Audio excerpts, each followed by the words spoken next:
Welcome to the Bookies Plus weekly betting show where you will get free NFL picks for week 4 from our gambling experts. Remember, you can also find picks for free. Bookies.com/picks. Again, NFL, yes. Every other sport got you covered as well. So don't forget, new episode of the show every single week. Don't miss it. This week we have picks from Bill Speros, the senior betting analyst at Bookies.com, and he's got the old logo Buccaneer shirt. Gotta love it. Got Adam the ATM Thompson, one of the nation's premier handicappers. Hits on over more than 60% of his NFL picks over the past few years. Nick the Whale Whalen, in the industry for over a decade, covers NBA, NFL. You know him from RotoWire, VSiN, DraftKings. And I'm Jim Coventry, and we are getting to the week 4 picks. Bill, you like us some Philly Eagles here? You know, I'm wearing my Bucko Bruce polo. It's very lightweight, built for the heat. You know, you go outside, you sweat through it. You're soaking wet in about 2 minutes. Eagles came down to Florida early this week to deal with the heat. Baker Mayfield says it's not going to matter. It's going to be 90 degrees and humid come 1 o'clock Sunday at Raymond James. Both teams are undefeated. Philly's coming off a cover for the ages against the Rams. The Bucs almost blew a game to the Jets. They sort of did, but they still won it anyway. However, as much as I love picking Florida teams and Florida weather early in the season, I am sorry, Bruce, I'm going to have to cover your face for this. I am going with the Eagles. 2.5, minus 2.5. It's close enough to where, and I don't think the number's really going to matter.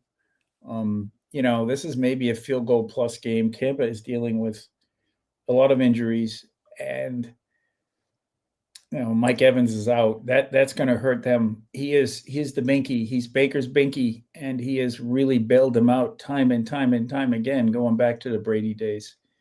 I think his absence is going to be significant in this game. I think Philly's just too good, too strong.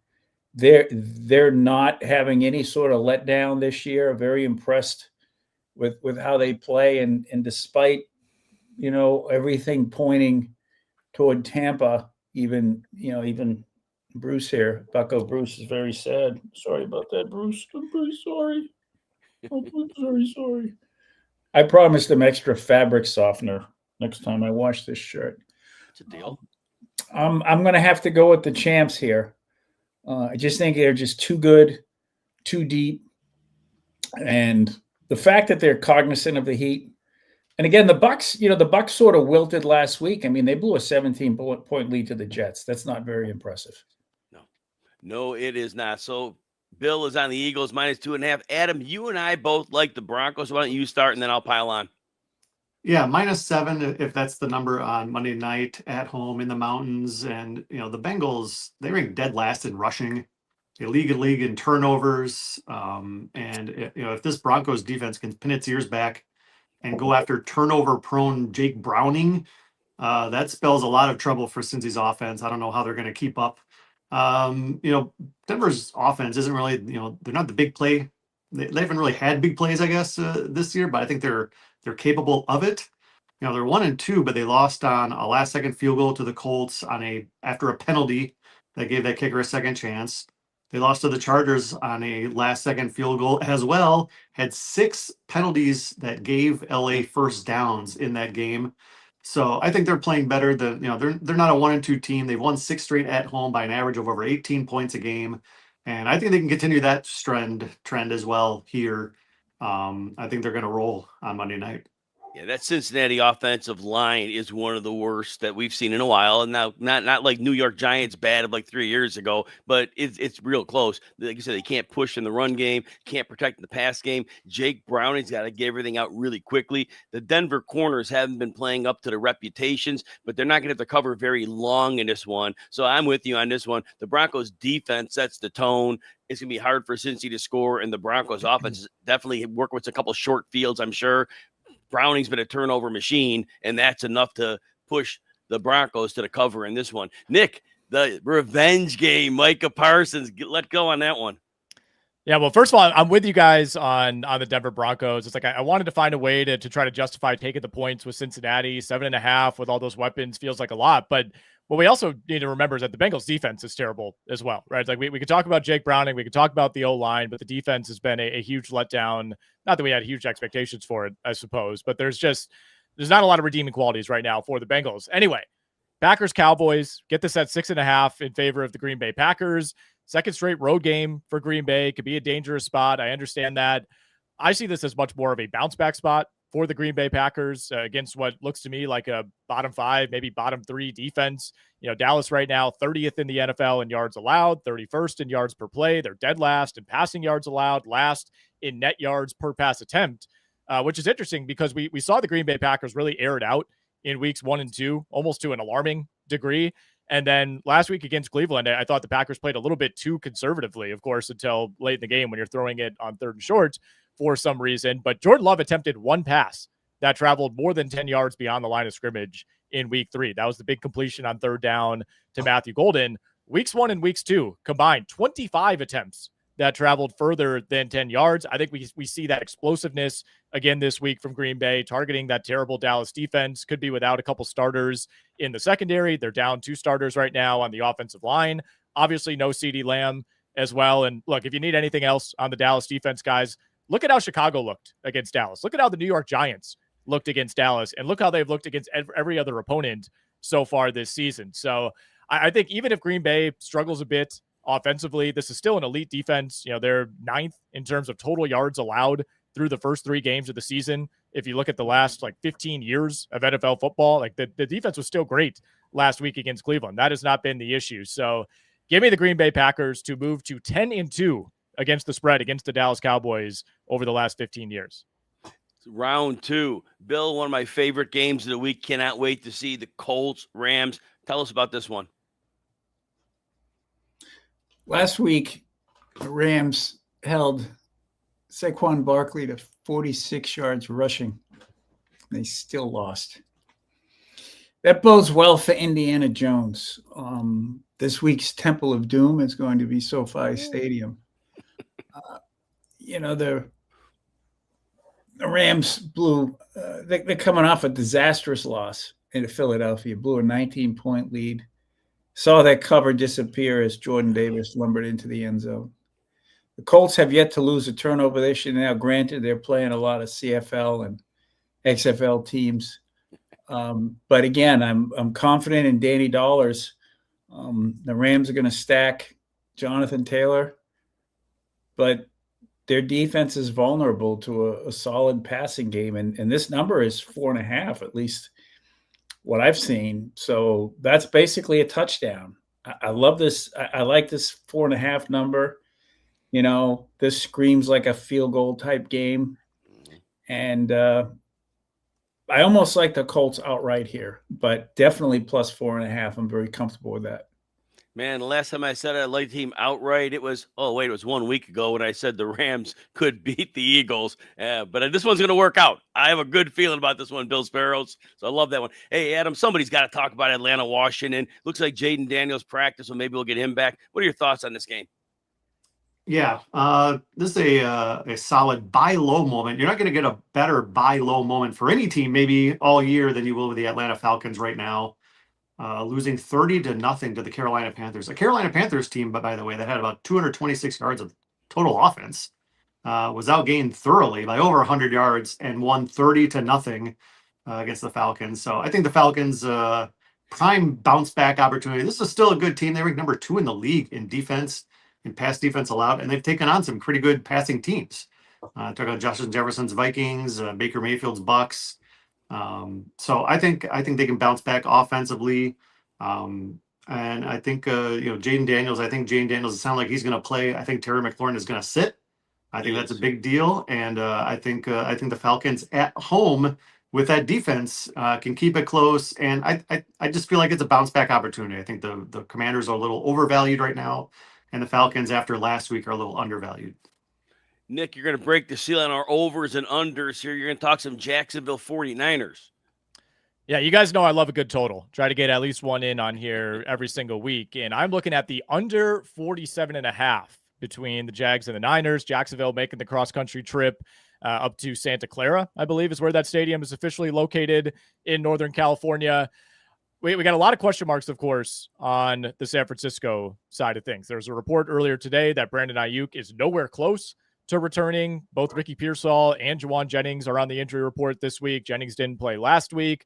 Still somewhat unclear if Brock Purdy's going to be out there. I think he will. I think this line certainly implies that he'll be out there. But either way, I don't really trust either of these offenses right now. The Niners have gone under this number in all 3 of their games. The Jags have gone under in 2 out of 3. That Bengals game that was back and forth in week 2 is the only one that went over. And, something that I think has gone a little bit undercovered so far this year is that the Jags defense has been shockingly good so far this season. Now, they have played Bryce Young, Jake Browning, and CJ Stroud. So we will see if that actually holds. But again, you're catching the Niners at what I think might be a decent spot here with a ton of injuries. Jags defense is 3rd in EPA per play. They already have as many takeaways, guys, as they had all of last season. They're leading the NFL with 9 takeaways so far. They're 3rd in opponent success rate. They're 2nd in opponent EPA per pass. So I think this is a spot where the Jags defense can show up. And I still don't love what I'm seeing from Trevor Lawrence, guys. Like, the offense in general looks a lot more competent than it did last season under the brutal combination of Doug Peterson and Press Taylor, but still don't trust Trevor Lawrence in the red zone. Both of these teams have actually been poor in the red zone so far this season. And, Diami Brown could also be out for Jacksonville. We're still working on the Brian Thomas connection. Both of these teams have played grinding type of games so far this season. I think we get another one, especially with the Jags on the road. So I'm staying away from the side here. I think there's just enough where Jacksonville will keep this close, but I think this is a game that's played probably in the low 20s. I'm going to end round 2 making the mistake probably of taking a team going cross country, the Chargers going across to play the Giants, but Jackson Dart starting. And it's not one of these quarterbacks that in a normal quarterback class, which is good quarterbacks, he probably would have been a 4th round pick. But this urgency of quarterbacks, Giants trade up, make a move for him. There's little chance this young man's ready. I get it. He's all excited and the teammates are excited. That doesn't do you any good. You're playing Jim Harbaugh. Well-coached team, both sides of the ball. That's one important point. They will be prepared. They're a great tackling defense. The defensive players are very good at their responsibilities. This can be a problem for Jackson Dart. And they might have a little success moving the ball. It won't be long-term. There won't be touchdowns, a couple field goals. Chargers, meanwhile, offensively, they really have it going on. Giants, they got a good pass rush, but outside of that, can't stop the run well.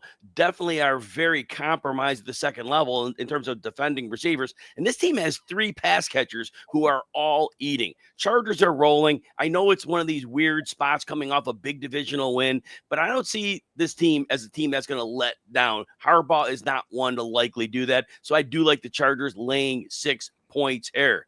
Hit round 3. Bill, you got an over and under in the Saints-Bills game for us. Yeah, we have our biggest number of the season so far in this game, 16.5 points. 3 scores.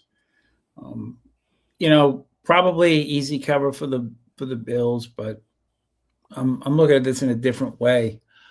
I'm thinking 37-3. I don't know how you get to 48.5 here with one team scoring. The Bills aren't built to run it up. That's not who they are. This is the kind of game they'd happily, win like 27-10 or 30-3. I don't get a feel that they're going to want to score. And I don't know if we're going to get Spencer Rattler, Tyler Schlow, or however he pronounces his name. Shuck, whatever. Tyler Shuck. Oh, Shucks. No, it's exactly. more like Tyler Shuck than Tyler Shuck. The talk in New Orleans this week is Doug Nussmeier coaching his kid next year. Garrett moving on from LSU to New Orleans. They're already talking about next year's quarterback. So I don't know how the Saints scored all in this game. I don't think the Bills are going to care enough to score more than 30, if that. This, to me, feels like a very solid under. We're going to move next. Both Adam and Nick have differing takes on the Minnesota-Pittsburgh game. Adam's going to go over the line with us, and Nick's going to go over the total. I'll go first. Why not? I like the spread on the Vikings. -2.5 is a good number right now. And Carson Wentz, Jordan Mason has been better than the two, the QB1 and RB1 that were in there at the start of the year. So I like the offense. The Steelers may get defensive replacements, reinforcements back this week. They may be held. We're not sure right now, but I like the -2.5. Aaron Rodgers oversees 0-2, failing to cover 9 by a spread of 9 points per game in those instances. And the Vikings' active defense, I think they can go to town on a Steelers offense. It just can't run the ball. Aaron Rodgers is not his gunslinger ways. He's a conservative, I don't want to throw a pick mode right now. And that's not really going to work when you don't have a run game or a play action game to work back on. So I think the Vikings, I think they can cruise here. Carson Wentz can go pick a new team next year after another impressive backup performance here this year. Nick, tell us about the total on this game. Yeah, I like the side as well on Minnesota, but the under 41.5 is something that I'm interested in as well. And you got an interesting spot here, right? The game is early morning. It's in Dublin, kind of unfamiliar territory for both teams. First of 2 international games back to back, by the way, for Minnesota, which plays in London next week. But I'm focusing on week 3 here. And both of these teams forced 5 turnovers last week. Minnesota turned those into 34 points in the first half, 48 points in a romp. That is what you should do when you get 5 turnovers. The Pittsburgh Steelers got 5 turnovers and scored 21 points. Probably should have lost that game by multiple scores. They were outgained by 160 yards by the New England Patriots. And I know some of those turnovers came deep in Steelers territory, but I was not impressed. I was not impressed whatsoever. That was New England just giving the game away to Pittsburgh. So I'm with Adam on the side here. But when it comes to Minnesota offensively, obviously you don't expect to get that kind of turnover luck again this week. And as sustainable as Carson Wentz may be, as just kind of this okay backup quarterback, he's experienced, he's an upgrade over McCarthy in my mind. I don't think you want to put the game in the hands of Carson Wentz against Mike Tomlin. I think we see a run-heavy approach from the Minnesota Vikings. And on the other side, you have a great defense in Minnesota going up against a Pittsburgh team that's been bottom 3 in terms of running the ball this season. I think they're going to have to test that Brian Flores secondary. I don't think that's going to go well. Steelers are 21st in EPA per play. They're 25th in success rate. They're dead last in average depth of target. It's a team that just does not generate big plays down the field, and they're under 3 yards per carry as a team for the season. You look at last year, Rodgers with the Jets played an international game against the Vikings and Brian Flores, threw 3 interceptions in that game. He was 5 of 14 passing when under pressure. So a lot of this pushes you toward Minnesota. And to me, I think we get a low-scoring game, particularly on the Pittsburgh side of things. Mike Tomlin, by the way, interesting trend that I uncovered this week, guys. 7-11 against the spread when he's facing a backup quarterback. Oh, wow. Now, that game's 9:30 a.m. Eastern for those looking to bet that game, the Dublin game. And, hey, those that aren't that into it, you maybe sleep a little bit longer. It's probably not going to be a great one to watch. Bet the under on that one. And Adam likes the -2.5. Finally, I'm going to go the under at Houston, Tennessee. Under is 42 on this one. It's real simple. That Houston offensive line cannot get pushed in the run game. They can't protect their quarterback. It's going last week, the 50-yard touchdown to Collins was all because a cornerback decided to bite down on a route with nobody behind him, which was a very foolish move. Otherwise, there wouldn't have been any big plays in that game. It's going to be, if anything, Houston's going to have to move the ball meticulously down the field. It's going to be short stuff. They're going to try to move the chains. Tennessee is kind of the same deal. They were down the whole right side of their offensive line last week. Don't know if they're getting people back. Latham, the right tackle, missed 2 games in a row, but that Houston defense is ferocious. Even if the starters are on the line, it's not going to make much of a difference. Tony Pollard's been fine, but there's no explosive element. Cam Ward, no explosive element passing. This just looks like a game that's going to be a whole lot of punts, a few field goals, an occasional touchdown, but it ain't hitting 42 points. All right, final thoughts. Bill Speros. Let's pay tribute to Dan Campbell and biting kneecaps. The Lions, since the start of 2021, when I sort of started doing this for gambling.com and bookies, the Lions are by far the best team in the NFL on the line. They're batting 70% on the number, 49-21-1 in their last 71 games. It's an impressive run. And they keep getting big numbers and they keep covering. It's quite a feat. Now this is something that, I mean, they're into their 5th season of doing this, and the odds makers, for whatever reason, can't keep up. So credit to them for for an impressive run on the number. Adam Thompson. Yeah, you know who's not good against the number? The public this year. When teams are getting more than 60% of bets, not money, but in bets, they have covered 4 out of 21 times this season. That is a 19% success rate. That is the worst recorded percentage through 3 weeks ever. Oh, that's So, brutal. That's rough. Like they say, the casinos weren't built on winners, right? This week there are 8 teams that currently have over 60% of the public backing to them. So you might want to buyer beware in joining the sheeple, joining the masses. Do your own research. Listen to experts. Don't follow what everybody else is doing. Words of wisdom that never go bad. Fade the public. Nick Whalen, what do you got for us? Counterpoint. We're due this week. We can't keep getting crushed like this. You guys know I play in the Circa Millions contest. You pick 5 games against the spread every week, and they let you know after, who picked what game. You get to see the total counts.